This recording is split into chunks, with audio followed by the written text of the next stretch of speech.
That was his. Yeah.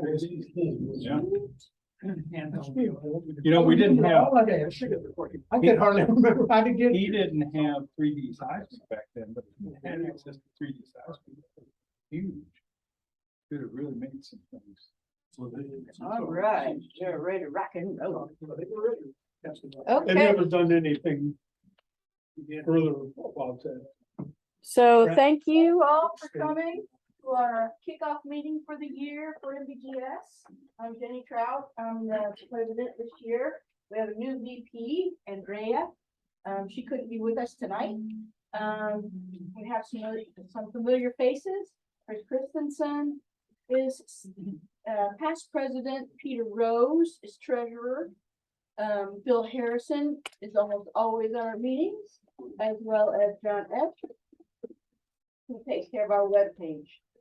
So we have some exciting things coming up this year for MBGS. We have a field trip in November, on November 5th, with Benny C. and Dave Westjohn. We talk about Jackson area historic coal mines. And I'm sure there'll be some lot of discussions about this photography. So that should be fun. And other things we have plans coming up that I'll tell you about later, but possibly some more field trips in the spring because GSA is at GVSU this year. Coming up in May of 23, so there'll be some field trips and some activities with that as well. So tonight we are very pleased to have Mathew Bell. He is our scholarship winner from last year. He's going to present his research on dam failure. He is a graduate student here at WMU, and he's been working with John Yelich for the survey for quite a while. So I won't read his whole abstract, but he's going to tell us about hydrogeological consequences and effects on the Tittabawassee and Tobacco rivers and the groundwater systems in southern Gladwin County of Michigan. Thank you, Matt.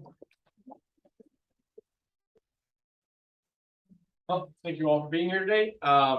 One quick qualification, I technically just graduated, so no longer a student anymore. So got that in our belt here. But yeah, so my name is Matt Bell. I'm presenting my research talking about the Edenville dam failure that occurred in Michigan as of 2020. So I'm going to go over a little bit of the background as to the Edenville Dam, when it occurred, when it happened, and what has been done so far, and then present some of the work that I've been talking about, or have been going through over the past a year and a half now. I think it's a year and a half. Yeah. So let's go ahead and dive right into it. Oh, also a huge thanks to obviously John for backing me up on this project and providing insight, and also John Esch for also providing valuable insight, and also Dr. Peter Boyce. So what is the Edenville Dam failure? So the actual dam failed and burst on May 19th, 2020. So right as soon as the pandemic occurred, which is great timing. So the actual dam failed around in this area down here. You can see my little laser pointer. It's down towards the bottom or the middle right of the figure there. And there was an interim report that was done that looked at the stability of the Edenville Dam and looked at the actual failure of this dam. And this report was done by Branson Hall in 2021. But some potential causes that they had listed as possible dam failure implications was overtopping of the actual dam, because this was an earthen dam, internal erosion of the dam itself, and some instability of the dam structure as a whole. So actually where the dam failed along the earthen dam was the one spot where there was no structural support to be able to hold back anything. That was again per their report. So there's actually an MLive clip that I'm going to show you here. I don't know if it's going to work. We're going to cross our fingers, but this is actually a live feed of the dam failure as it occurred on that day. Let's see if this works. It's about like a minute clip, so it's not very long. Oh, wow. You can see Oh, wow. right here is just bulging and then just bursts. releasing all a bunch of sediment, and then once the sediment has kind of leveled out, the water bursts out. Now, if I remember correctly, during the time of the failure, there was a whole bunch of rainfall that occurred that elevated the lake position. See it in zoomed in shot of the actual movement of the dam.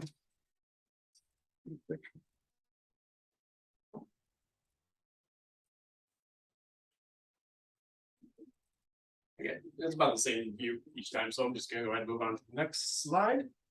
So this is actually what it looks like down in the right by the dam. So one of my friends, he works for the U.S. Department of Agriculture, and he was doing a soil survey of the lake bottom here, and he was able to grab quite a few pictures of the lake bed here. So this star represents about where he's standing, and as you can see, all the water is pretty much gone from this area. It's exposed the underlying glacial material underneath. And that's something that we're going to be discussing in detail, and some of the things that we're looking at in terms of how the geology is affecting the groundwater table in this area. So let's go back to the basics and look at the geology of Gladwin County. So we looked at a bunch of different maps regarding the quaternary sediments and the bedrock sediments. So first we're going to look at quaternary maps. This is a map that was done from an extract from Brandon Bell in 1982. So, that didn't quite turn out the way it wanted it to, but right through here, this area in the middle here, where all the blues are, those are your glacial lake deposits. Blue being more coarse deposit, light blue being a finer deposit. And then the predominant northwest region of Gladwin County is dominated by tills and outwash plains.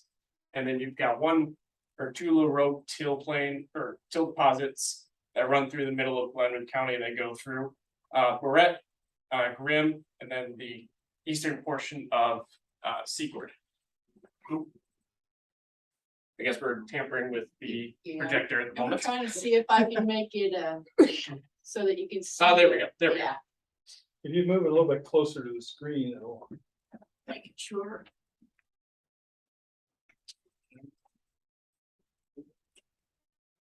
Oh, there we go. We got it. Okay. Great, thank you. All right. So yeah, got our till deposits over here. The browns are the coarser deposits, where we've got light green is the finer till deposits. And then again, our lacustrines are all in the middle here. This is kind of a very diverse area where it's on the edge of the glacial lake deposits with an outflow going directly from the till deposits to the northwest. And then looking at a extract from Helen Martin in 1956, it's pretty much the same sort of story. Yeah. So, so the purple and pink is the ground moraines or till deposits. This little splurb here, which is this finer grain moraine deposit, is actually a waterlane moraine. And obviously the rest of this is still the glacial lake plain deposits with some outwash spillways intermittently through the moraine deposits. Now, let's take a look at the bedrock of the Gladwin County area. So dominantly, we've got Saginaw, which is all of this tannish sort of color. Your purples or your pinks are all the Jurassic red beds. And then up towards the top here, we get a little bit of the Bayport and Michigan formation. So majority of the area is dominated by this Saginaw formation, which has a composition of a lot of deposits, mostly sandstones and shales, some limestone deposits, but the aquifer is really good in this area. However, it's also been studied that Saginaw can contain a combination of freshwater and saltwater or saline water deposits. So with all this in mind, we're actually going to go into the problem of looking at why we're actually in this area, why we're looking at the actual groundwater table, and what sorts of things we need to be aware of as we're looking at this area. So some of the methodology they use for looking at the regional geology of this area is looking at passive seismic data. Again, this was helped a lot with John Esch using the horizontal versus vertical spectral ratio method called or HVSR. It's just a little fancy little gizmo just like this. So we collected passive seismic data in areas where there was paucity of water well data or oil and gas data to fill in the gaps in the bedrock topographic surface. So what is HVSR? It measures the wavelength amplitude of a natural noise in both the horizontal and vertical directions, looking at both X, Y, and Z components. And then using the peak wavelength amplitude, we find, or we create a calibration curve to look at the regional trends for this area. To see if we can find that bedrock surface using only the amplitude of the difference between sediment and bedrock. Or what we're assumed to be sediment and bedrock. So some of the issues with HVSR data, sometimes it's more difficult to draw surfaces when there's no supplemental data around to support any of the readings. So if there's no water well data or any oil and gas data to help support that theory. The other issue is this is not directly tied to a specific type of sediment. It's a difference in one unit versus another. And so when we're looking at the data, we may have peaks in the data charts that suggest a different material, but it may not be that bedrock unit. So show a little example of that. This is one of the readings that we had before, where we have an HVSR reading over here that create a huge bedrock peak.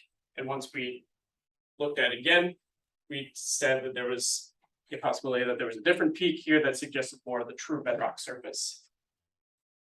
So you can have this if there's little to no change in the drift versus bedrock surface, or something of that nature. I.e., if there's a thick or a competent till deposit over bedrock, that's going to be a little bit more foggy to tell. So if we looked at the actual HVSR data, you can see here there were two graphs or two peaks here in this data set that yield us the two different spots that we see here. So the green one here, this first one is the correct peak with the lower frequency that gave us the true bedrock surface in this area. And then the red is the higher amplitude, which probably is going to be that thicker, more competent till. So in total, some of the data sets we used oil and gas legacy data. So these are drillers' logs of glacial drift down through the Saginaw Formation to the base of the Parma sandstone as logged by the drillers. So this provides us the approximate thickness of the drift to the top of whatever bedrock it is. Typically, it was going to be either the Parma or the Saginaw or the Parma. Then we use, for the majority of it, we use water well data from the WellLogic database. So it's a mixture of both glacial wells and bedrock wells, and this provides the elevation to the water table at a given date when the well was drilled, glacial lithology compositions and thicknesses, and also our bedrock elevations for specific wells that drill deep enough into that bedrock surface. And then wherever we didn't have these two data sets, that's where we try to target the HVSR data set. So after we've collected all this, we move into the actual GIS work. So we created different maps of the water table elevation in the drift sediments, both before and after the dam failure. Looking at the data, it didn't look like it was very well defined in the difference between the bedrock versus the glacial, hence why we only did one surface. So we used an inverse distance weighting method of interpolation for the groundwater and the bedrock surface as it provided best fit. And then we created maps of the bedrock surface using the wells and the HVSR data. And then using all this, we were able to create custom Python scripts for the ArcGIS Pro software, which create us a standard data set and also gave us the scripting to create cross sections within software and use the data straight from it. The original scripting was done by the USGS, but then modified for the use for the Michigan Geological Survey. So let's take a quick look at the calibration curve that I mentioned before for the HVSR data. So we plotted the depth of known bedrock targets to different HVSR data sets. So if there was a bedrock unit or a bedrock well that was nearby, we would try and get the bedrock contact along with an HVSR peak, and thus we create this curve. So we've got our depth here on the y-axis in meters, and our peak peak resonance frequency on the bottom there in logarithmic scale. And so we use this equation to estimate where our bedrock depth is in this area and fill in the gaps where we don't have this calibration point. So we use power regression model to try and put this all together and create a relatable source for us. So for our data sets, a good calibration curve is something like this, where we have a really nice peak along the data set that's large, it's singular, and has what's called an eye over here, where you have a difference between the horizontal components, so the north, south, east, west component versus the up, down component. So you can see right here that the peak and this little eye matches up just about perfectly. So this would be what a good calibration point would look like, and these are what we use for creating our bedrock surface. So let's take a look at the actual map of the locations and some of the cross sections that we did. So I apologize, this is a little bit messy. There is a lot of data to go through here. So we had a total of about 79 HVSR locations. This includes calibration points. So we include those just as a quick comparison and a good way to tie everything together. Then we had about 1,500 bedrock water wells, a little under 200 oil and gas locations, and then about 74 glacial drift water wells. And this could very well be more. This was about, when I did this, it was March. So there is very well more water wells out there that could be used for this. But I have not looked at it. Then these little red lines here are the actual cross sections that we use. So I'll only be showing a few of these just for the sake of time, but they show the greatest amount of detail in terms of the geology, hence why I'm going to show them. So first, let's talk about the bedrock elevation. So with just the HVSR data set, this is what the data looks like. So we have our red locations as the high points, we have the blue locations as the low points. So you can see that there's some sort of valley that's going on over here of a bedrock low point here versus up in this area. So where we have the, the other way around. So shallow bedrock depth here, thicker bedrock there. So if we take this and combine it with our water wells and our oil and gas data, this is what we get. So right here is going to be our shallowest amount of bedrock. And so you can see that generally where we see this is right where we have the till plane that comes through here that scours out a lot of the material and leaves a shallower or a deeper bedrock surface over here. Then you can see a little bit of that material being cut through here where we have that waterline moraine. And then down here where we have all the lake deposits, it's a lot shallower. So this is what we look for the drift thickness. So our thickest deposits, again, we're up here with the tills. Our shallower deposits are where we had our lake plains. You can see some pieces here where you've got a little bit more of a thick deposit because of that waterline moraine. So we're to overlay the material. All of your till plains are up here. All of your Lacostrian lake plains are down here. And on average, it follows that trend. Okay, well, let's take a look at the water table now. So pre-dam failure is wells that were drilled up until May 19th of 2020. And then post-dam was everything that was drilled after May 20 of 2020. So this is how much we had to work with. I think you cut off again. I'll try to read it from over here.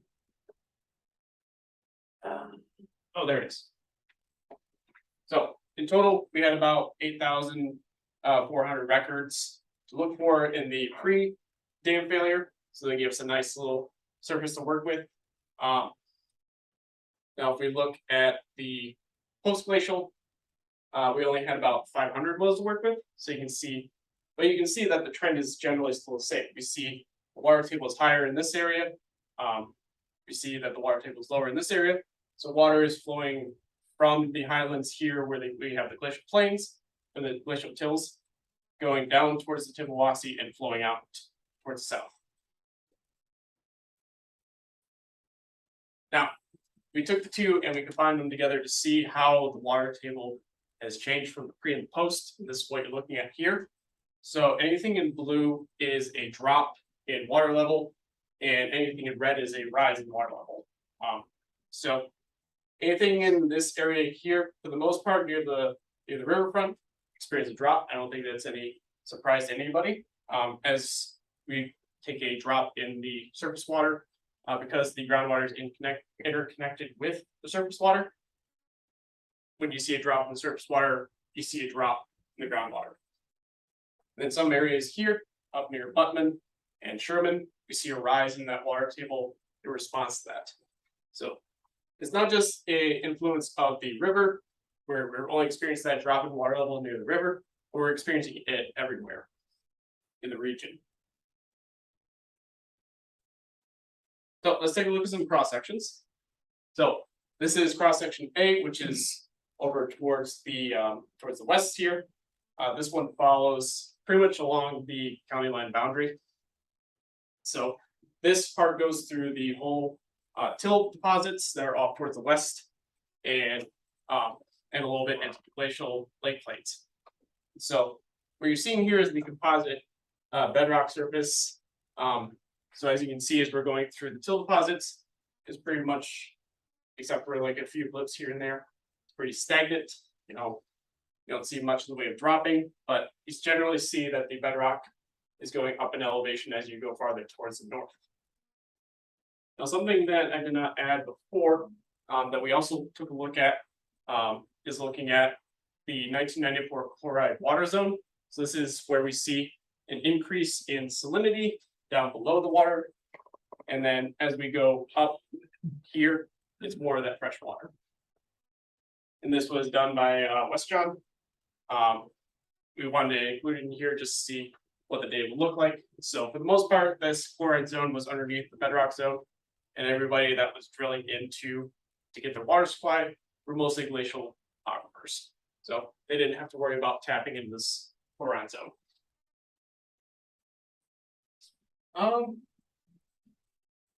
For the groundwater, you can see that the table pretty much follows topography all the way through, with not too much change. You can see a little bit of droppage here and there, but for the most part, it follows pretty close to the pre. Then where you see all these purple dashes is where we have intersecting cross sections. We'll take a look at those here in a second. But we're gonna try and move from west to east, and then go from that south to north aspect. So looking at EE, EE is right where we have the where the dam is. So this whole package here is part of that Edenville Dam area. So right here is actually Wixom Lake, which was the lake that was there before the dam failed.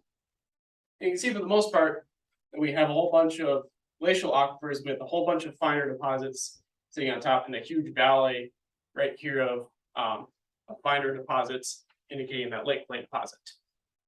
But what you see though is this chloride zone is starting to tap into this bedrock zone or this glacial zone, impacting some people's water supplies. You don't see too many of these aquifers going down below that. Most of them are sticking pretty much up towards this area here, towards about a little over the 150 zone. But still, it is quite concerning, especially if you go digging down into bedrock units. Now, if we relate back to what we showed in the beginning here, this picture is shown right here. So all that till deposit is represented in this package here.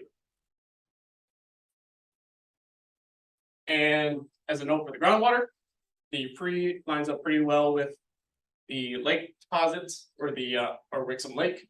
It follows pretty smoothly over towards the topography. And then the post, you can see that water drop and continuously drop all the way through. Some areas where it overlaps a little bit. But overall, you see this drop as you go from south to north. Now, GG is where there's a state forest land.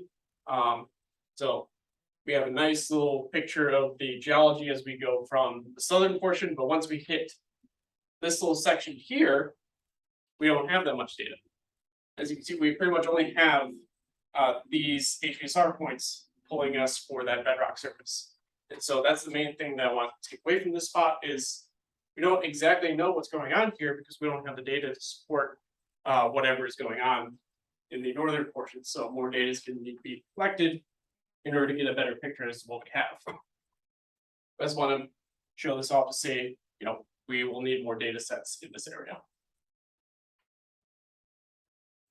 Then if we look at HH, which is right to the northern portion, now we're looking at west to east. You can see right here is the till plain and the outwash plains. You can see that the water table is actually pretty consistent once you get down towards the initial part of the lake plains. And then once you get down towards the actual Tittabawassee River, you start to see these little islets where the water is starting to actually drop and shows a significant difference in that water table.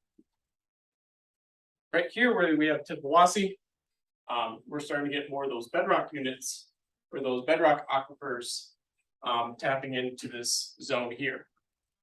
Which when we look from west to east, we can see that the chloride zone is starting to progressively creep up in towards the glacial unit. And again, this is the same sort of idea, looking at KK, where we have a variability in the water table and a significant drop in the water table when we get towards the Tittabawassee. And you start to see more and more of that chloride zone creeping more into the glacial units. In some areas where we have these little valleys here, they actually do tap into that that zone there. So the concern is that if the residents keep tapping into that bedrock unit, they may be pushing more of that chloride zone further into the glacier unit. But we don't have enough evidence to suggest that yet. This is just a rough look as to what we have. Is it all water wells or are there some irrigation, manufacturing wells, anything like that in this area? For the most part, it would be residential wells in this area. Yeah. Where do the municipal wells get their, pull their water from? There's a couple that are tapped into the city here, so right over here. This one actually goes towards the city of Beaverton. There's only two main cities, Gladwin and Beaverton. So right here is actually about where the city of Beaverton is, and they only have a few municipal water wells. For the most part, it's all residential irrigation. Matt, Yes. just a comment that Gladwin County, the health fella is concerned because in this area, they've just increased the marijuana farms in the area and they do not have high capacity wells. But they do have a number of wells for each one of the locations. And so that was one of the things that was out there as a possible use of water that isn't being measured right now. And it's could be a high amount of gallonage, but it doesn't, they don't have to report it to the state. Mm-hmm. From what I understand, they're starting to look a little bit more in depth than doing now. Okay, and looking at one more cross section at LL here. This again goes right towards the dam. So right here is the Tobacco River and the Tittabawassee River. You can see a huge amount of water wells that are being placed here. All these being glacial, so they're tapping into the till deposits rather than the bedrock. But you can still see the increase of that chloride water zone, that saline zone being pushed further up. Again, we'll have to do more investigation to see if that is actually a contributor. So, looking at some of the preliminary findings, so since about 1994, many of the bedrock aquifers have been pumping groundwater from the Saginaw Formation over the past few decades, and this is upwelling that saline waters into the Saginaw formation, into the upper Saginaw formation. And is actually pulling some into the glacial aquifer. So that's a point of concern that they'll want to keep investigating.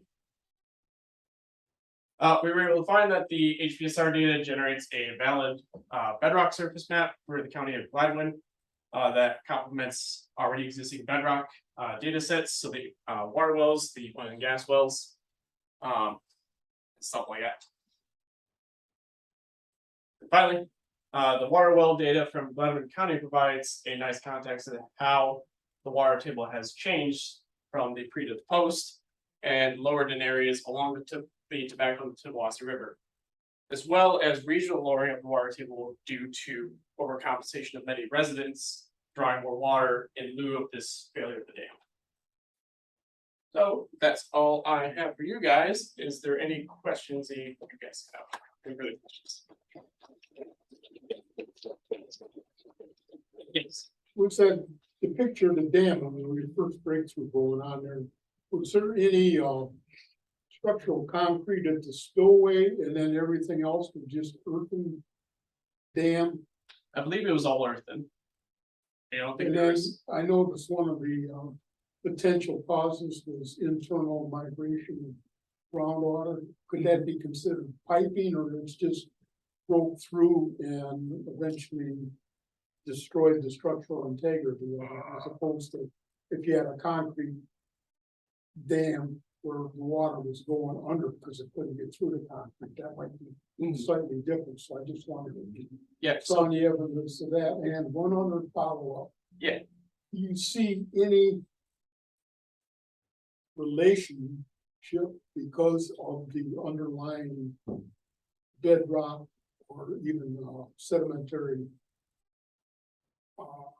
say layers had any cause on the actual breakthrough of the dam, or was that just the dam itself was a superficial thing and this bedrock really contours didn't have a whole lot to do with it because you didn't see. I see you could, you do your groundwater elevations and all of that based on what's under there, but I didn't see a connection between bedrock and what happened on the surface, so I might have missed that. Yeah. So for your first part, talking about where it actually failed, I mentioned in the very beginning that during that interim report that was done by France et al, they showed a schematic that where it failed was the one spot that they did not have structural integrity. Like there was no specific pillar that was supporting the dam. That was the one open spot. So in lieu of all of the water that was coming through at the time, that was the one weak spot that the water had a chance to escape. So that was the best place to take it. For your second question, we were trying to look at the context of Gladwin County geology as a whole and seeing how those things could relate. I think there's still more work to be done in terms of how the bedrock and the failure of the dam could be related. But it's more looking at, as a result of the dam failure and people drilling more wells, why are people drilling into this bedrock unit? And what does the structure look like? Is there any influence from the bedrock water that's contributing to more recharge in the groundwater system? Are they totally different systems, unrelated to each other? That was kind of the idea. Yeah, Matt, and you showed a bedrock geologic map early on, and you had a little bit of the Jurassic red beds in there. yes. Are any of the wells, the water wells completed in those red beds? Is that a source of fresh water? I don't know if they actually tapped in with fresh water there, but there are a number of wells that tapped into that or tagged the Jurassic red beds.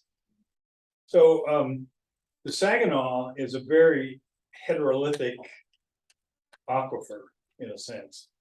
So it's got a bunch of shales in it. It's got some nice sands. It's got silty units. Did you have any detailed data as to what the actual portion of the Saginaw was where those wells were? Or did you always just assume that it was the good sandy part of the reservoir? It was a bit of a combination. So I took a look at when the software goes through and creates all the cross sections, I can see the actual lithologies. we just simplified it down and for the sake of, this is bedrock, this is fine material, this is coarse material. Right. So there was a bit of a mixture of the sandstones and shales being that Saginaw. Again, it just kind of varied depending on where you were at. I just wonder how that might control where the water of the level of the saline water is. Because if you've got a bunch of sand in that area, sandstone versus a bunch of shale in the other areas, you might be creating hydraulic conductivity barriers so that it's not like it's a uniform homogeneous aquifer that if you suck from the top, it's gonna pull everything up uniformly. Yeah. I'm just concerned that that variability in the lithologies may be an overturning factor as to where the saline water would rise to in that particular portion of the region. Yeah, and if I was to go back here real quick, just as a rough look. As I said, a lot of these are tapping specifically into bedrock. Not all of them are gonna be in that bedrock water table, so, or bedrock water well. So it may just be also a factor of, this was done in 1994. We don't know how much this has changed since 1994, so that's why I said, I think there's still more work to be done than looking at, how is this specifically changed over the course Well, of it's those 20 enticing to years. say that because of the high density of wells over on the right-hand side versus the lower density on the left. Yeah. That's what's causing that water table to rise.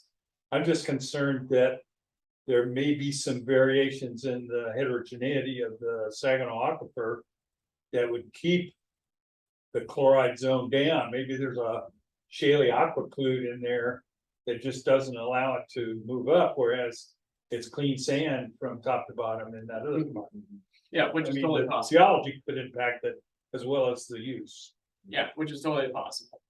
I think another factor could be is that surface, that's some Dave Westjohn's RASA work, back in the early 90s, and he may have only had 1 or 2 wells in Gladwin County, and so this is a basin-wide surface extrapolated up on the margins, and so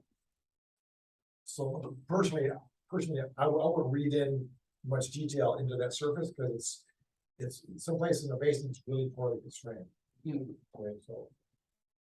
Right, and they probably wouldn't have completed those deep wells into that if it was brine Yeah.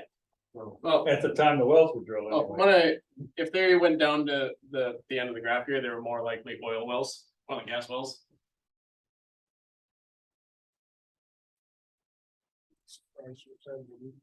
Water wells into the bedrock. Any other Bedrock. questions? Counted it up in the Bedrock's later, so- bedrock's an aquifer. Right. The bedrock's an aquifer.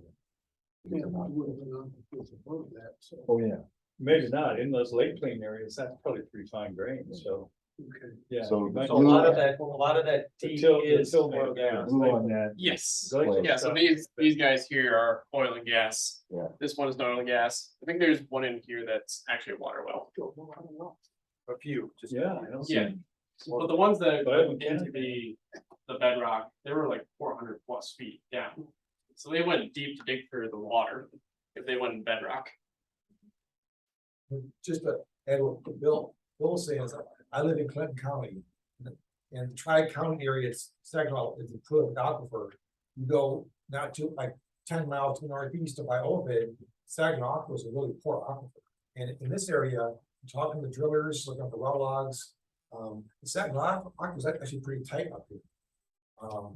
And so, and also many of those, that drift package places, there's actually mostly glacial till.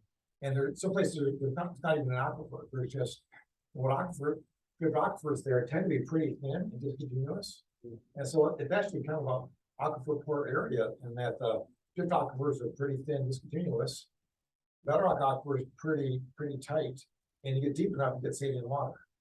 It's actually So it's another Ottawa County. Bit of a making, water right? desert. Yeah, that's right. Bit of water desert. Yes. I'd like to compliment you and John and whoever else put Yeah. together these displays and maps. It was excellent. Thank you. Trails, all that information. You guys did a great job on that. He did For a lot those of, of you- he did a lot of My field old- walking. My old colored pencil maps that I did. For those of you that Things don't have know this changed. gentleman here, Mr. Bolio worked for a company called Wiser Oil and Gas in the 1980s, and this area around Buttman and Gladwin, and there's a huge Edendale, there's a the huge Maria field fields there and all called of yeah. South Buckeye Field. Yep. And they'll probably drill what, 40 or 50 wells in At that least field. there, man. Which if So- if I remember right, it's this And I area still don't here, know anything about pretty much it. right here, that Buckeye field. Yeah, There's like so- 500 plus of those things. And Yeah, there's a lot of oil and gas wells. Some were drilled back in the 30s, but a whole bunch of the new drilling effort done in the 80s. And yeah, they had to go through all this stuff, so I have a Actually, feeling if Bill still has any of his memory intact from that time period. After we went to the Shame on Florida you. Keys for a few field trips, actually, when drove down this area here, is why we have this cross section here and collected HVSR data. While I was down in this area here, I actually met one of the surveyors that was actually surveying a new set of oil and gas wells for the Buckeye field. Yeah, trying to pick a base of the drift is a pain sometimes because of this, little of this, little of that. So I'll drill a little more to see if we can find something that's actually consolidated. And not gonna cave in on us instead of drills for, cases for us. case, yeah. That was a pain in the butt. You had to set 100 feet into Confident Rock. Yeah, yeah, well, tell me where the come. I think if I can add to that. Yeah. One of the struggles, and I can attest to this, is that there's so many oil and gas wells. And there's scattered water wells at Tag Rock. And sometimes it's really hard to reconcile that, because the bedrock surface, if you just show us the oil and gas wells, it's ugly. It's ugly. And then you add in, the 1,500 water wells at Tag Rock. Which personally, I tend to have more confidence in if the well's located, right, John? And so it's like, really, that bedrock surface is ugly in Gladwin County. And then, so Matt trying to consolidate that and then use the passive seismic. This is a tough area. So, and I'll say having the red beds are notoriously a bad pick. Yeah, it is definitely not uniform. Yeah, but if I was to go back here, actually took a look at some of the lithologies in this area, and there's actually, if you were to take these wells here, these are mostly red sediments, indicating more of a Jurassic red bed. So this bedrock surface can really go like that, encompassing all this material. Is that picture on the left, is that just an erosional surface? from This above? is right at where the lake was. It's the bed of the old lake. Yeah, it's the bottom of the lake. Okay. And those little channels probably just got scoured by the massive flow of water out of there. Because, everybody in this room knows, but I always had trouble trying to convince sometimes people that geology Ask him. isn't totally homogeneous. You look at any outcrop and you go to trace a bed, well, you look at it here, you look at it here, and you say, yeah, that's the same bed. But there's little variations, and if you drill 2 holes 10 feet apart and you do a close enough exam of the samples, you're gonna see a little variation. It's not perfectly layered. That's my speech. So it's tough to do the interpretation. I'm sorry, I'm going off. No, Bill, No, you're you're right. okay. That's Going off exactly on a my rant speech. here. One Berea well we were drilling one time, that's pretty much considered to be pressurized with gas from the lower entrance below it. Mm. But we were drilling, trying to get through to the base of that. And I ran into some dense, black, clean looking rock essentially, and I thought, God, there can't be any entrance here. Turned out there's some little coal seams over there, just enough to throw you off, and it's like, nobody ever told me to be looking for coal. In fact, I had to run back to my office in Mount Pleasant to get a map, to look and see am I in the antrim or am I in a coal bed? That's Turns the out other, there's old coal mines over there. that's the concern about Saginaw, because not only are there sands and shales and siltstones, but there's coals. And there's even a few little isolated limestones. Yeah. So Yeah. the heterogeneity of that rock and the hydraulic connectivity, both horizontally and vertically, It's gotta be just unpredictable. Off the charts. Yeah, so you guys all did a hell of a job Okay. putting this together. So- Nice job. Question was asked, the picture, is Yes. that glacial or is that bedrock? So this would be glacial. Yes. Is it lacustrine sediments though, or is it? So that was the argument I was making for this specific area, is that this finer material is probably part of that waterland moraine. So this is all till deposits, It looks Is he- pretty tilly to me with all those coarse and gravel and boulders. if you were to go down on that lake bed, it is hard. That's really hard compact Look at till. So it's a fascinating area because morphologically, looks like it's part of the Saginaw Lake plain, right? So you think of lake deposits, and in my mind, Helen Martin and Fair Nobel, and maybe, and the thing is, if you're just looking at the surface stuff, the way I've looked at it, there's this thin piece of sand and some clay, but most of that's glacial till. Most of the glacial till all the way to bedrock. And so what's interesting is morphology looks like lake plain, but the texture is mostly till. And so it's almost like much of Saginaw Bay and much of like Monroe County, it's the same way. It's has morphology of the lake, but the sediments are till. So how deep is bedrock here? Between 100 and 200 feet? Meters, but yeah, Oh, so this those is are meters, this is all meters. So like To the bedrock? 300 to 500 feet. Yep. Yeah, most of the, if any bedrock wells were drilled in this area, they would go down to like 450, 500 plus. To get into good aquifer. It looks like there's a lot of pre-glacial drainage on that bedrock surface. I mean, those look like old buried valleys to me. I don't know. Yeah. Maybe it's the angle of the cross section. No, no. That's straight on. This is going north-south, directly in front of the Tittabawassee. Yeah. Right, this would be but the angle that you cut across Yeah, one feature, it can look, you know. yeah, yeah, I see what you're saying. Asymmetrical, or if you cut it at right angles exactly to the stripe, then it's. Yeah, which, let's see if I can maybe circle back to where I had that original map with the glacial units. One thing that they mentioned that John, myself and others have worked on is that over 400 wells went dry within 2 or 3 months. Right. Because basically, when that dam broke, the head dropped and that was artificially propping up the aquifer. Right, yeah, So now all these shallow cottage wells, seasonal wells, they were 10 feet deep or 20 feet Right. deep or Yeah. something. it's all went dry, so that's what. Well, of course, because that was an artificially high water table. Well, then the other piece of this was the 195 wells that were turned in along the Tittabawassee in the first couple of weeks, and FEMA was offering to replace the wells. Out of that, only 90 of them were permitted wells. Everybody else had put sand points in because it was so shallow that they were trying to see if FEMA would go ahead and pay them to replace the well. And so some of this was, we had to locate the wells, and this is part of the process we were doing. Matt and other people worked to say, here's where your well is, here's it is, so that we made sure that the wells were the people said they were. But it was that first number that came through that almost 100 of them, of the almost 200, were essentially sand points that were permitted. Yeah. That the water table was so shallow, they had an irrigation person come out there, put a sand point in, or they did, and that's what they used for their house. But that wouldn't that be an unconfined? Oh, totally, but they didn't care, it wasn't a permitted well either.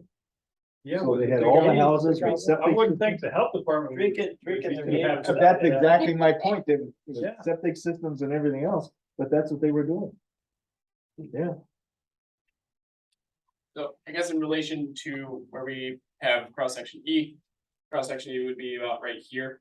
So theoretically, this moraine right here, this waterland moraine could extend a little bit more this way, dependent, or based on the lithology that we're seeing Sure, from the pictures there. and that drainage that's on there now, that's the Tittabawassee yes, drainage. north, Yep. south, Right Yeah. here. Does that seem to follow a bedrock no, valley too, or no, We were not able to see that. no. sometimes they do, don't they, John? Well, yes and no. So that's the Yeah, sometimes that's part, it, yeah, that's the reason we're doing it. that's good stuff, folks. Yeah. Really good Thank you. stuff. All right, Anybody else have any other questions? So are these maps getting published or, is any of this stuff gonna get published? it's up to him. I'm planning on handing off to the next person, see what they do with it. He's graduated. He's Typical done. student. I'm out of here.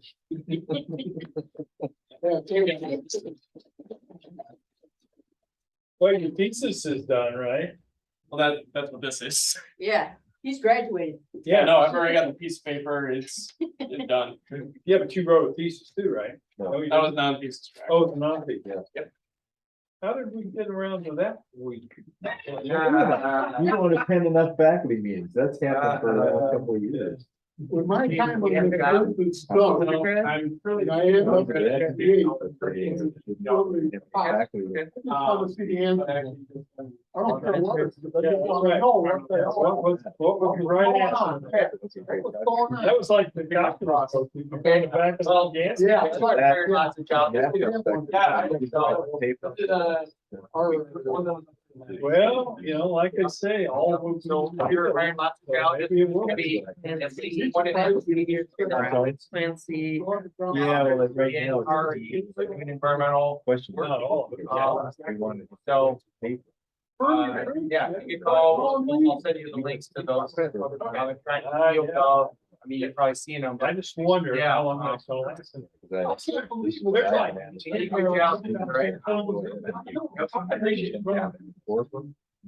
You're invited to city by. I'm not doing. From what I've read, the amount of. use Stop the has recording. gone down. Stop share. Just now that it's legal, so people. Hey, hey.